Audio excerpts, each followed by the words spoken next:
Hello दोस्तों, आप सभी का स्वागत। आज के वीडियोज में हम बात करेंगे कोलाइडी विलयनों के गुणों की।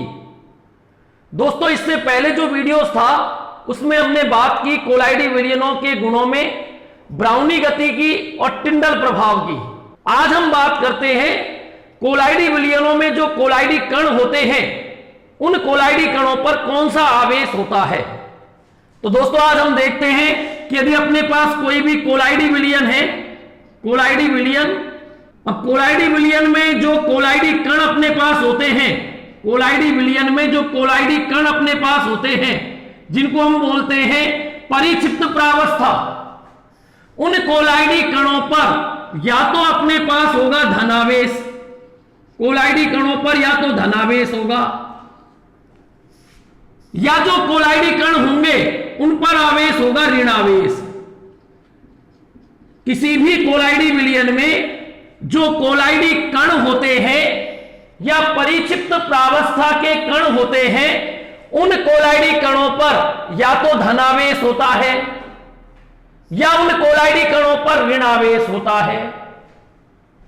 इन आवेश के आधार पर जितने भी कोलाइडी विलयन हैं उनको हम दो भागों में विभाजित करते हैं।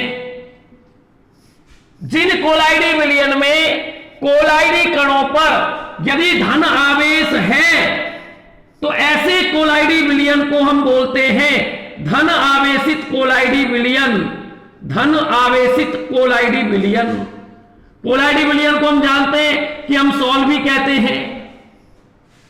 और जिस कोलाइडी विलयन में यदि कोलाइडी कणों पर ऋण आवेश उपस्थित है तो ऐसे कोलाइडी विलयन को हम कहते हैं ऋण आवेशित कोलाइड या ऋण आवेशित सॉल बोलते हैं। तो दोस्तों, आवेश के आधार पर यदि हम कोलाइड विलयन का वर्गीकरण करें तो आवेश के आधार पर जो कोलाइडी विलयन होते हैं वो दो प्रकार के होते हैं। नंबर एक होता है धनावेशित कोलाइड और नंबर दूसरा होता है ऋण आवेशित कोलाइड। धनावेशित कोलाइड वे कोलाइड होते हैं जिनमें कोलाइडी कणों पर धनावेश उपस्थित होता है। ऋण आवेशित कोलाइड वे कोलाइड होते हैं जिनमें कोलाइड कणों पर ऋण आवेश उपस्थित होता है।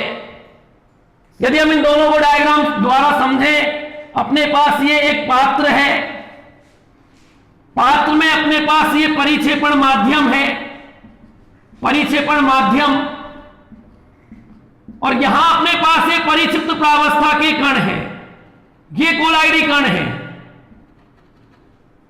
हमने यहां लिख दिया ये परिक्षेपण माध्यम है। हम जानते हैं जो कोलाइडी विलयन होता है उसमें दो प्रावस्थाएं होती हैं, एक तो होता है परिक्षिप्त प्रावस्था और एक अपने पास होती है परिक्षेपण माध्यम। परिक्षिप्त प्रावस्था ये। अब यदि इस कोलाइडी विलयन में इन परिक्षिप्त प्रावस्था पर है धनावेश,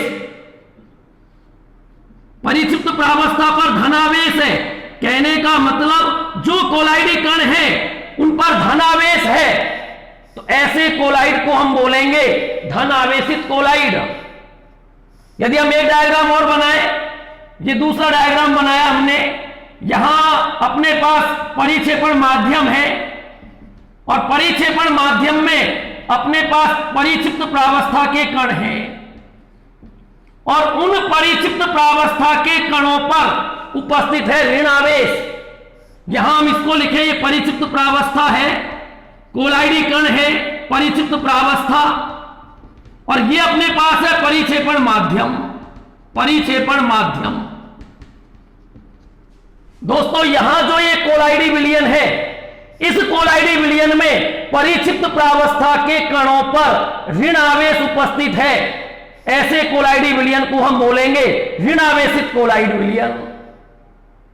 तो दोस्तों, आवेश के आधार पर दो प्रकार के कोलाइडी विलयन हो गए, धनावेशित कोलाइड और ऋण आवेशित कोलाइड। इन कोलाइडी कणों पर धनावेश है, इन कोलाइडी कणों पर ऋण आवेश है। तो यहां ये धनावेशित कोलाइड की बात हो गई और यहां ये ऋणावेशित कोलाइड की बात हो गई। अब हम दूसरी बात करें, जो भी कोलाइडी विलयन होता है उस कोलाइडी विलयन में परिक्षेपण माध्यम में हमेशा परिक्षिप्त प्रावस्था के विपरीत आवेश होता है।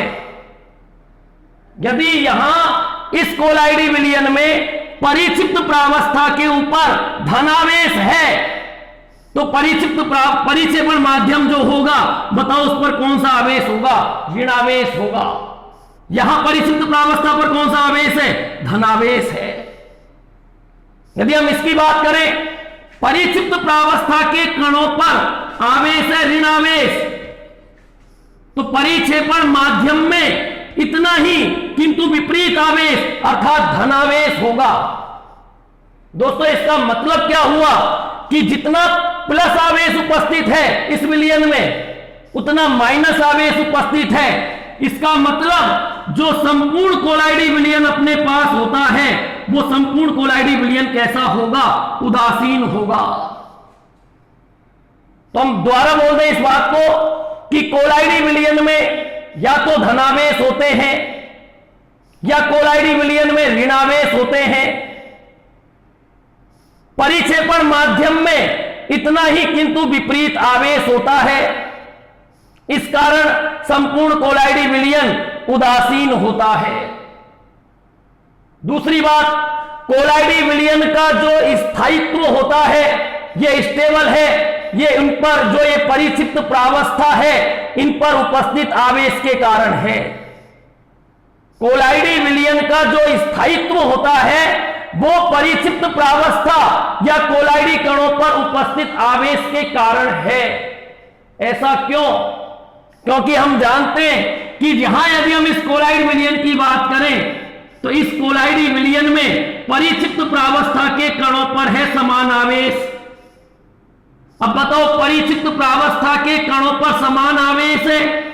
समान आवेश होने के कारण ये एक दूसरे को प्रतिघर्षित करते हैं। जब ये एक दूसरे को प्रतिघर्षित करेंगे ये कण, तो इन कणों का समूहन नहीं हो पाएगा, आपस में ये जुड़ नहीं पाएंगे, इसलिए ये पात्र के पैंदे के नीचे नहीं बैठेंगे।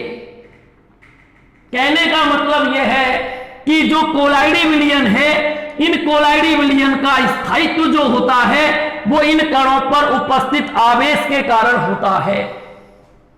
यदि हमसे ये पूछा जाए, बताओ ये कोलाइडी कण जो है वो पात्र के पैंदे के नीचे क्यों नहीं बैठते? अभी मैंने उत्तर बताया कि जो कोलाइडी कण होते हैं इन कणों पर समान आवेश होता है। समान आवेश होने के कारण इनमें प्रतिकर्षण होगा, जिससे इन कणों का समूहन नहीं होगा। इस कारण ये कण जो होते हैं वो पात्र के पैंदे के नीचे नहीं बैठते हैं। तो दोस्तों, ये तो बात थी कि आवेश के आधार पर हमने कोलाइडी विलयनों को दो भागों में विभाजित किया। यदि हम धनावेशित कोलाइड के एग्जाम्पल दें, जितने भी धातुओं के हाइड्रोक्साइड हैं, फेरिक हाइड्रोक्साइड है, एल्यूमिनियम हाइड्रोक्साइड है, इनका जो कोलाइडी विलयन होता है वो धनावेशित कोलाइड होते हैं। इसके अलावा क्षारीय रंजक है, ये भी सभी धनावेशित कोलाइड के अंतर्गत आते हैं।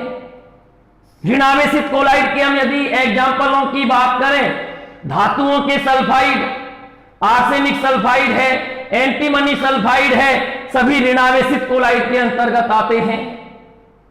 जितने भी अम्लीय रंजक है वो भी अपने पास अम्लीय रंजक ऋणावेशित कोलाइड के अंतर्गत आते हैं। धातुओं का कोलाइडी विलयन है, सोने का है, चांदी का है, वो भी ऋणावेशित कोलाइड के अंतर्गत आते हैं। तो ये तो बात हुई कोलाइडी कणों पर आवेश की। अब दोस्तों, यदि हम इसमें बात करें कि जो ये कोलाइडी विलयन अपने पास है, इन कोलाइडी विलयन में जो ये कोलाइडी कण होते हैं इन पर आवेश कैसे आता है, आवेश की उत्पत्ति कैसे होती है, इन कोलाइडी कणों पर धनावेश कैसे उत्पन्न हुआ, इन कोलाइडी कणों पर ऋणावेश कैसे उत्पन्न हुआ। तो आवेश उत्पत्ति के लिए सबसे बढ़िया जो माना जाता है सिद्धांत वो अपने पास है आयनों का वर्णात्मक अधिशोषण। आयनों का वर्णात्मक अधिशोषण इस क्रिया से आयन, जितने भी कोलाइडी कण होते हैं उन पर आवेश उत्पन्न होते हैं, आयनों का वर्णात्मक अधिशोषण। दोस्तों हम इसको एग्जाम्पल के द्वारा देखते हैं कि इसका मतलब क्या है, किसी भी कोलाइडी कण पर इससे आवेश कैसे उत्पन्न होता है। दोस्तों इसको समझने से पहले तुम्हारे ध्यान हो तो हमने कोलाइड विलयन बनाने की विधि की बात की। उस विधि में हमने एक विधि पढ़ी थी, पेप्टीकरण। आया होगा याद? पेप्टीकरण कोलाइड विलयन बनाने की विधियां हैं। मैं दोबारा याद दिला दूं, पेप्टीकरण विधि में होता क्या है, इस विधि में अपने पास कोई ताजा बना हुआ अवक्षेप था, उस अवक्षेप में हमने उपयुक्त विद्युत अपघट्ट मिलाया। उपयुक्त विद्युत अपघट्ट का मतलब क्या है कि जो अवक्षेप और जो विद्युत अपघट्ट तुम मिला रहे हो उसमें दोनों से प्राप्त एक आयन समान होना चाहिए। तो वो उपयुक्त विद्युत अपघट्ट क्या करता है, उस अवक्षेप को कोलाइडी आकार के कणों में परिवर्तित कर देता है। हम उस प्रयोग को, उस विधि को यहां काम में लेंगे।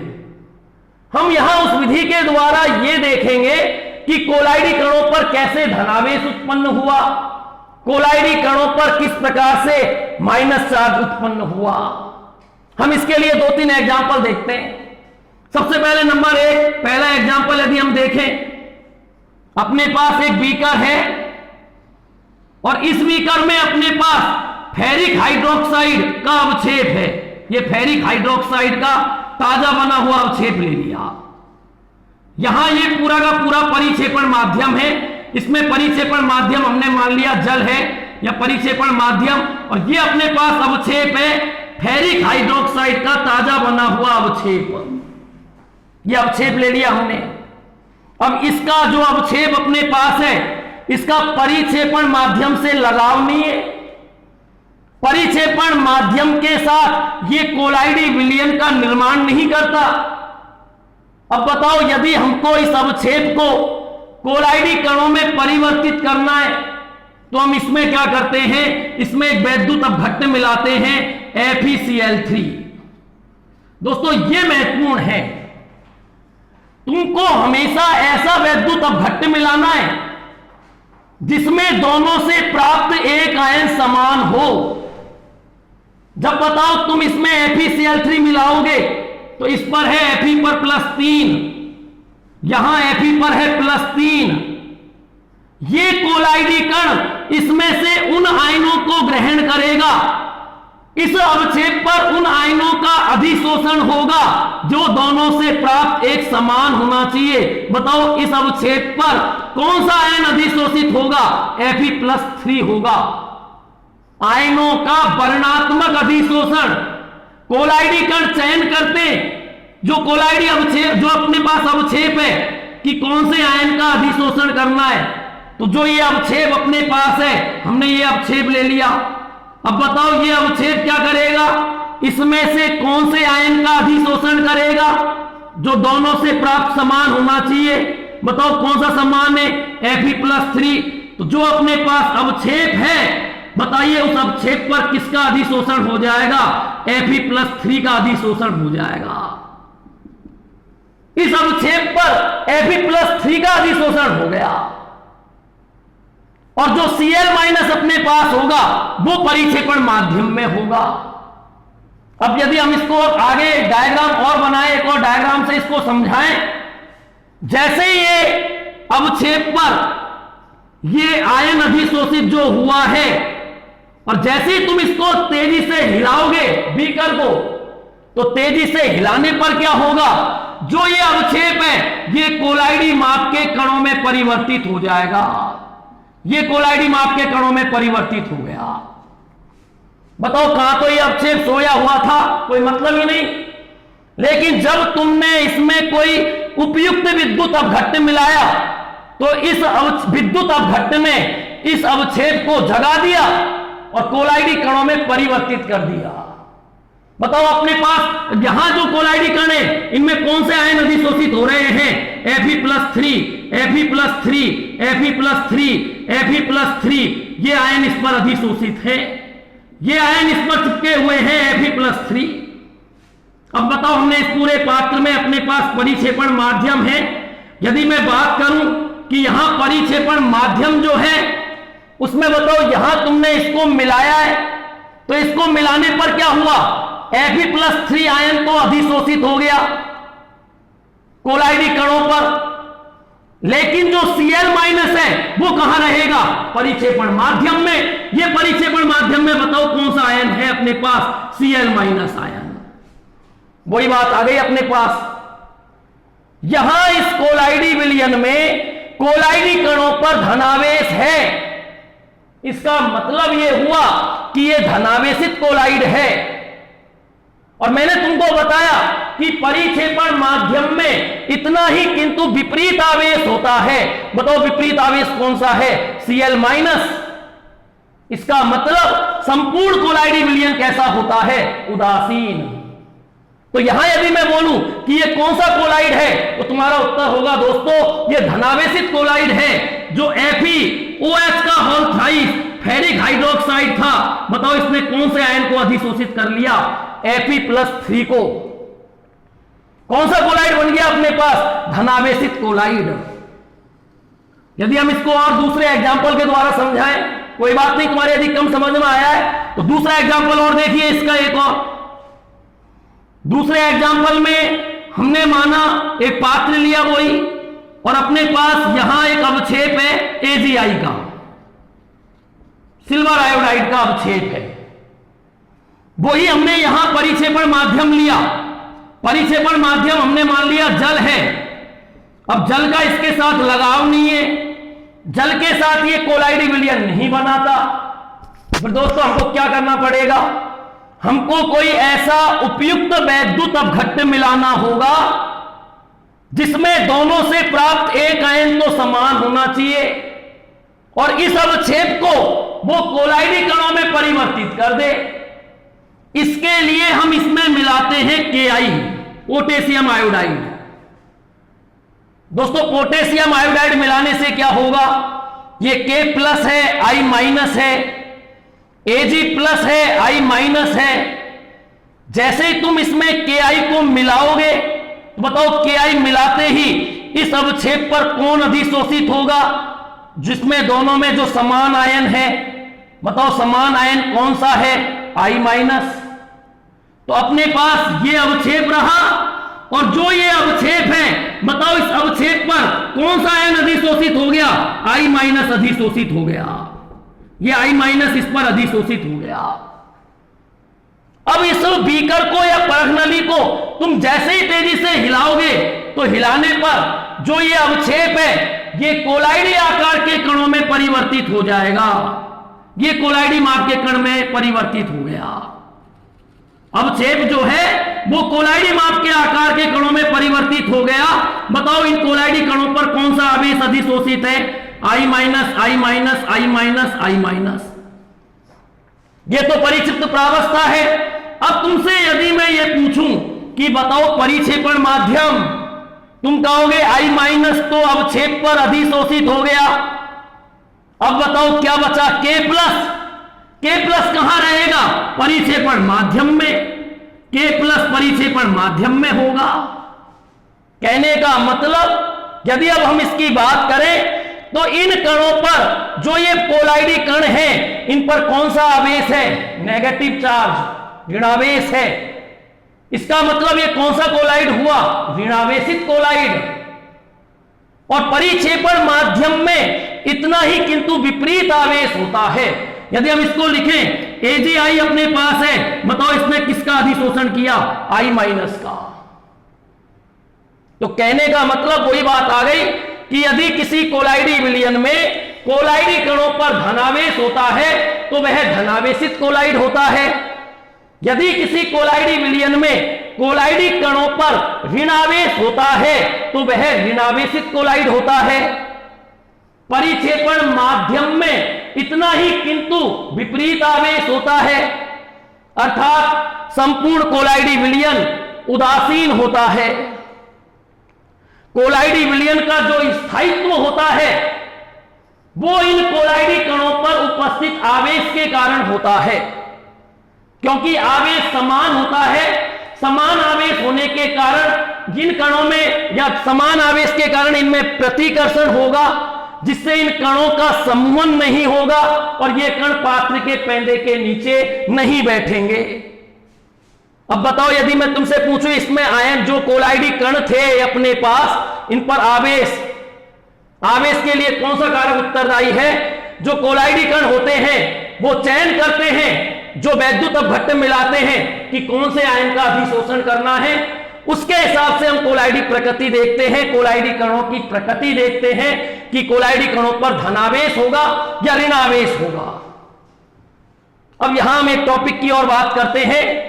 यदि अपने पास सपोज करिए कोई यहां कोई अवक्षेप, कोई कोलाइडी कण ले लो, एक कोलाइडी कण ले लिया हमने, किसी का भी कोलाइडी कण, चाहे तुम फेरिक हाइड्रोक्साइड का मान लो, चलो इसी का मान लो, ये कोलाइडी कण अपने पास है, फेरिक हाइड्रोक्साइड का कोलाइडी कण है। बताओ इस कण पर कौन से आयन का अधिशोषण हुआ, कौन से आयन इसमें दृढ़ता से बंध गए इस कण पर? तो बताइए इस कण पर कौन से आयन दृढ़ता से बनते हैं? Fe+3। इस कोलाइडी कण पर जो Fe+3 आयन होते हैं वो दृढ़ता पूर्वक बंधे होते हैं। हमने इनको दृढ़ता पूर्वक इनको बांध दिया, या ये इसमें एक तरीके से बंध गए या इस पर अधिशोषित हो गए। ये अपने पास कोलाइडी कण ले लिया हमने इसका, तुम चाहो तो ये भी एग्जांपल बना सकते हो। बताओ इस कोलाइडी कण पर कौन से आयन अधिशोषित हुए? धनायन अधिशोषित हो गए। अब यहां ये आयन दृढ़ता पूर्वक बंधे हुए हैं। अब मैं इसके परिक्षेपण माध्यम की बात करूं, बताइए परिक्षेपण माध्यम में कौन से आयन गतिशील हैं? Cl- ion. तो मैंने यहां एक दूसरी परत बना दी, ये दूसरी परत, और दूसरी परत में जो Cl- आयन है वो गतिशील होते हैं, विसरित होते हैं। ये हमने गतिशील आयन बना दिए Cl-, Cl-,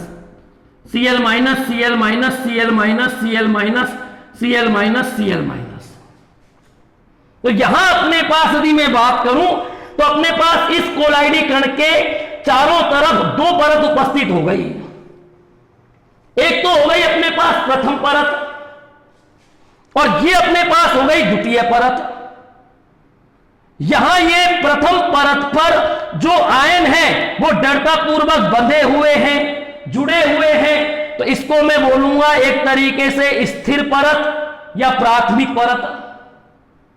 यहां ये द्वितीय परत जो है इसमें ये आयन विसरित होते रहते हैं परिक्षेपण माध्यम में, इसलिए हम इसको बोलेंगे विसरित परत या इसको बोलेंगे द्वितीय परत।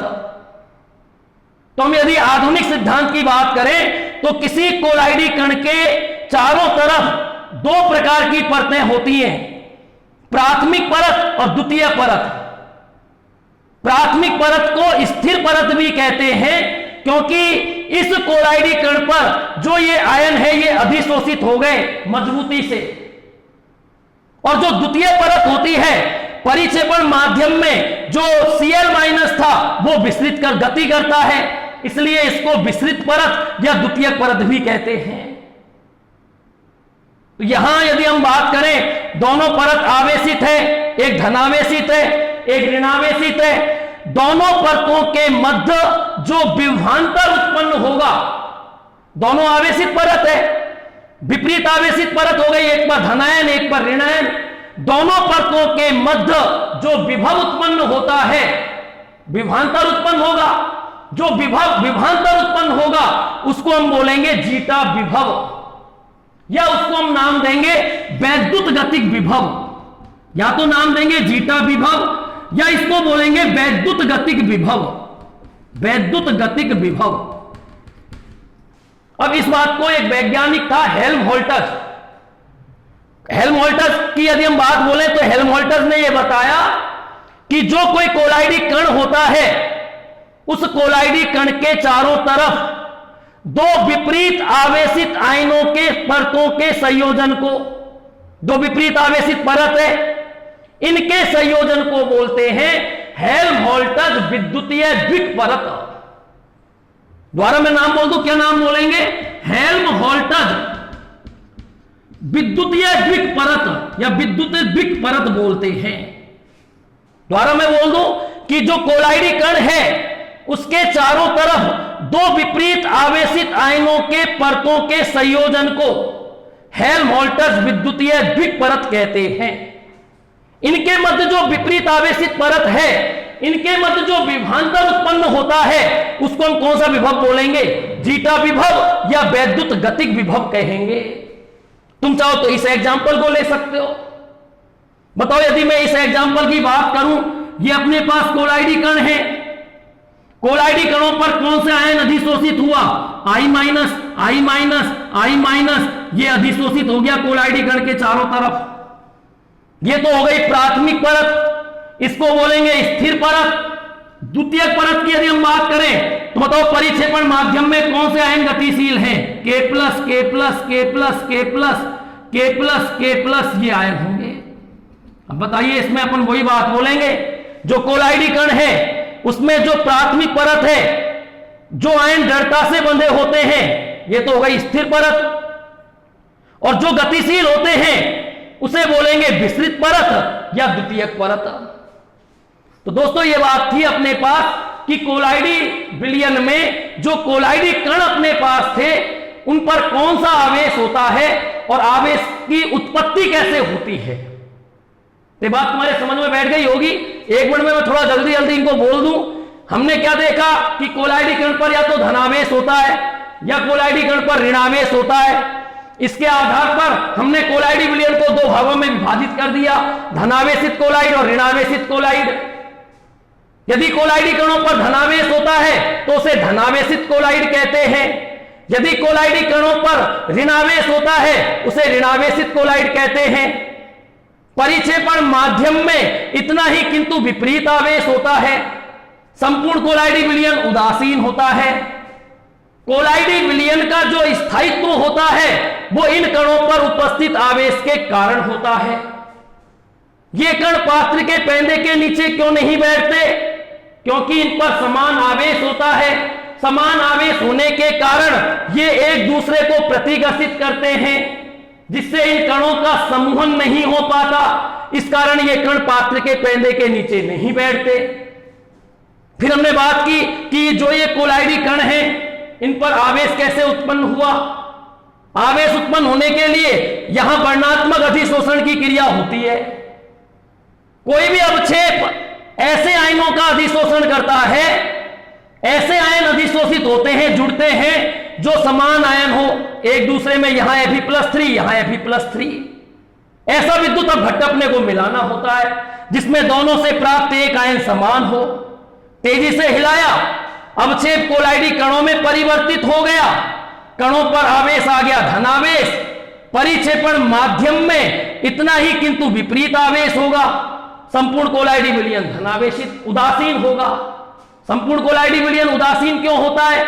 क्योंकि परिक्षिप्त प्रावस्था के कणों पर यदि धनावेश है, परिक्षेपण माध्यम में ऋणावेश है, तो संपूर्ण कोलाइडी विलयन उदासीन हो गया।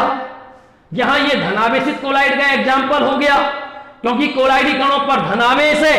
यहां ये कोलाइडी कणों पर ऋणावेश है, ऋणावेशित कोलाइड का एग्जाम्पल हो गया। हमने इसको दो परतों के द्वारा समझाया। कण के चारों तरफ एक स्थिर परत होती है जिसको प्राथमिक परत कहते हैं। द्वितीय जो परत होती है वो विस्तृत गतिशील परत होती है। इसको हम हेल्महोल्ट्ज विद्युतीय द्विपरत भी कहते हैं। और इन दोनों परतों के मध्य जो विभवांतर उत्पन्न होता है उसको हम जीटा विभव या वैद्युत गतिक विभव कहते हैं। ये तो बात थी दोस्तों कोलाइडी कणों पर आवेश की। अब हम बात करते हैं कि वैद्युत कण संचलन क्या होता है। दोस्तों, हम इस विधि के द्वारा ये बता सकते हैं कि जो अपने पास कोलाइडी विलयन है वो कोलाइडी विलयन धनावेशित कोलाइडी विलयन है या ऋणावेशित कोलाइडी विलयन है। एक तो हम इस बात का पता लगा सकते हैं। दूसरी बात, इसके अलावा हम कोलाइडी कणों को यदि अपने को अवक्षेपित कराना है, कोलाइडी कणों का स्कंदन करना है, तो स्कंदन भी इसी विधि के द्वारा किया जाता है। उसको हम अगले टॉपिक में देखेंगे स्कंदन क्या होता है। यहां हम बात करेंगे वैद्युत कण संचलन। वैद्युत कण संचलन को समझने के लिए हमने यहां एक युवा आकार की नली ली है, अलग अलग डायग्राम बनाया है। एक में हमने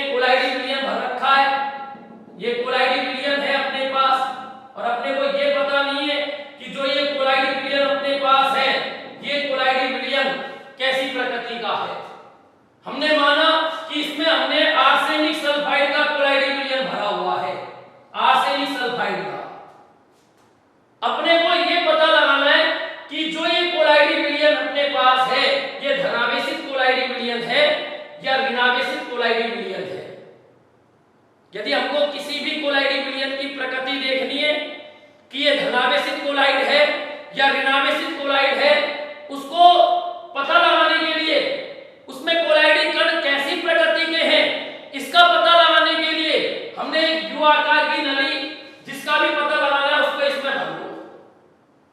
अब इसमें दो प्लेटिनम के इलेक्ट्रोड लगे हुए हैं, एक को बैटरी के धन टर्मिनल से जोड़ेंगे जिसको हम बोलते हैं एनोड, और एक को बैटरी के ऋण टर्मिनल से जोड़ते हैं जिसको हम बोलते हैं कैथोड। अब दोस्तों, जैसे ही हम विद्युत धारा इसमें प्रवाहित करेंगे तो विद्युत धारा प्रवाहित करने पर सभी जानते हो जो भी कण होता है वो विपरीत आवेश की ओर या विपरीत इलेक्ट्रोड की ओर गमन करता है। ये हमने शुरू से ही पढ़ा है कि यदि इसमें सपोज करिए या तो इन कोलाइडी कणों पर धनावेश होगा, हम जानते हैं अभी अभी हमने पढ़ा है कि कोलाइडी कणों पर या तो धनावेश होता है या कोलाइडी कणों पर ऋणावेश होता है। यदि हमने इसमें जैसे ही विद्युत धारा प्रवाहित की और विद्युत धारा प्रवाहित करने पर यदि कोलाइडी कण जो अपने पास है वो सबके सब जितने भी कण अपने पास है वो यहाँ धन इलेक्ट्रोड पर जाकर जमा हो गए। यदि हमने इसमें देखा कि जैसे हम इस कोलाइडी विलयन में विद्युत धारा प्रवाहित करते हैं तो विद्युत धारा प्रवाहित करने पर ये जितने भी कण होते हैं कहां चले जाते हैं, धन इलेक्ट्रोड की ओर। बताओ कहां गमन किया, एनोड की ओर। ये एनोड की ओर कण गमन करते हैं, यहां ये परिक्षेपण माध्यम है। तो हम द्वारा बोले इसमें हमको ये पता लगाना है कि ये कोलाइडी विलयन धनावेशित है या ऋणावेशित है। इसके कोलाइडी विलयन में जो कोलाइडी कण है उस पर धनावेश है या ऋणावेश है, हमने इसको एक यू आकार की नली में भर लिया, प्लेटिनम के दो इलेक्ट्रोड लगा दिए।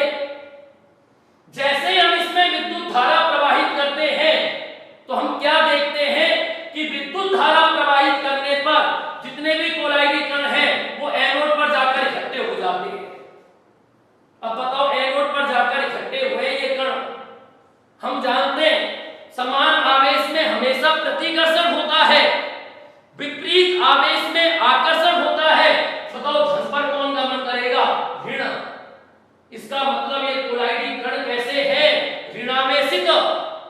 इसका मतलब ये कोलाइडी विलयन कैसा है, ऋणावेशित। यदि हम कोई दूसरा एग्जांपल लेते, यदि सपोज करिए हम इसमें एग्जांपल लेते फेरिक हाइड्रोक्साइड का, फेरिक हाइड्रोक्साइड का कोलाइडी विलयन इसमें भर लेते। जब हम फेरिक हाइड्रोक्साइड का कोलाइडी विलयन इसमें भरते, विद्युत धारा प्रवाहित करते, विद्युत धारा प्रवाहित करने पर क्या होता, जो कोलाइडी कण अपने पास हैं वो सबके सब कोलाइडी कण यहां जाकर इकट्ठे हो गए माइनस का। माइनस का मतलब कैथोड पर। अब बताओ कैथोड पर इकट्ठे हुए, कैथोड माइनस पर पहुंच जाएगा जिनमें धन कण होंगे।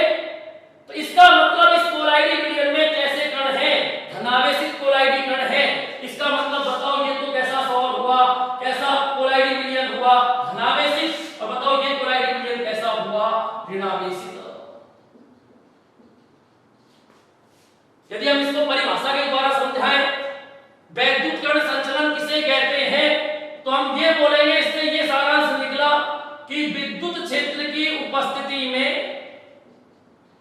विद्युत क्षेत्र की उपस्थिति में कोलाइडी कणों का, कोलाइडी कणों का एनोड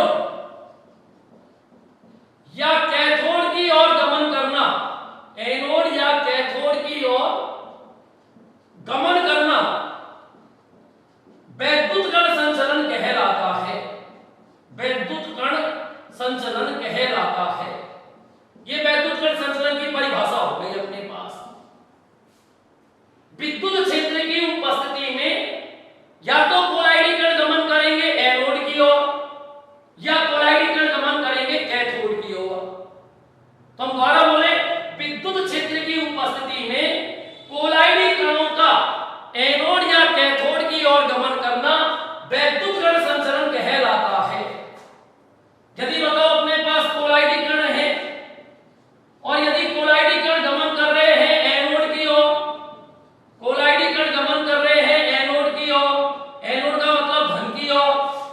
बताओ ये कौन से कोलाइडी कण होंगे अपने पास, फिर ऋणावेशित कोलाइडी कण होंगे। यदि अपने पास कोलाइडी कण है, कोलाइडी कण, और कोलाइडी कण अपने पास गमन कर रहे हैं, सपोज करिए कैथोड की ओर, कैथोड की ओर, तो बताओ इसका मतलब ये कोलाइडी कण कैसे होंगे अपने पास, धनावेशित होंगे। तो ये अपने पास इस विधि के द्वारा हमको ये पता लगता है कि कोलाइडी कण अपने पास धनावेशित है या ऋणावेशित है। ये कहलाती है वैद्युत कण संचलन की क्रिया। कभी कभी क्या होता है, परिक्षेपण माध्यम के कण विपरीत आयन की ओर गति करने लग जाते हैं, इसको बोलते हैं वैद्युत परासरण। अब तुम कहोगे इसे स्पंदन कैसे होगा? दोस्तों जो ये यहां ये कण गति किए, यहां कण बताओ कहां गति कर रहे हैं, धन पर। कण कैसे है, ऋण पर, ये ऋण है इन पर कणों पर, तो ये क्या करते हैं, अपना आवेश विसर्जित कर देते हैं इलेक्ट्रोड पर। और जब ये कण अपने आवेश को विसर्जित कर देते हैं इलेक्ट्रोड पर, तो इन पर आवेश समाप्त हो जाता है। आवेश समाप्त होने पर फिर इनका समूहन हो जाता है, और समूहन होने पर ये पात्र के पैदे के नीचे बैठ जाते हैं। तो दोस्तों वैद्युत कण संचलन की क्रिया से हम इन कणों को, जो ये कोलाइडी कण है, इनको अवक्षेपित कर सकते हैं, इनको स्कंदित कर सकते हैं। क्योंकि जब ये इलेक्ट्रोड पर गमन करते हैं, तो इलेक्ट्रोड पर गमन करने पर ये अपने आवेश को विसर्जित कर देते हैं इलेक्ट्रोड पर। आवेश समाप्त हो गया कणों पर, समाप्त होने पर ये कण आपस में जुड़ जाते हैं और जुड़कर पात्र के पैदे के नीचे बैठ जाते हैं। तो ये कहलाती है क्रिया वैद्युत कण संचलन। सबके समझ में आ गई होगी बात। विद्युत क्षेत्र की उपस्थिति में कोलाइडी कणों पर, या कोलाइडी कण जो होते हैं उनका एनोड या कैथोड की ओर गमन करना वैद्युत कण संचलन कहलाता है। यदि कोलाइडी कण एनोड की ओर गमन करते हैं, तो बताओ वो कोलाइडी कण कैसे होंगे, ऋणावेशित होंगे। यदि कोलाइडी कण कैथोड की ओर गमन करते हैं, तो वो कोलाइडी कण कैसे होंगे, धनावेशित होंगे। यहां यदि धन कण गमन कर रहा है, तो इसको तो बोलेंगे धन कण संचलन। और जब एनोड की ओर गमन करते हैं ऋणावेशित कण, तो इसको बोलते हैं ऋण कण संचलन। ये क्रिया कहलाती है ऋण कण संचलन। ऋण कण संचलन, ऋण कण संचलन क्यों कहलाती है ये क्रिया? क्योंकि इनमें ऋण कणों का संचलन हो रहा है एनोड की ओर। यहां ये क्रिया धन कण संचलन क्यों कहलाती है? धन कण संचलन, क्योंकि यहां धन कणों का संचलन हो रहा है किसकी ओर, कैथोड की ओर। तो ये बात हो गई अपने पास वैद्युत कण संचलन की। अब हम अगला गुण देखते हैं कि स्कंदन या अवक्षेपण क्या होता है।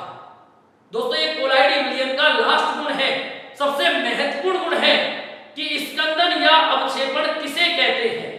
तो हम बात करते हैं स्कंदन या अवक्षेपण की।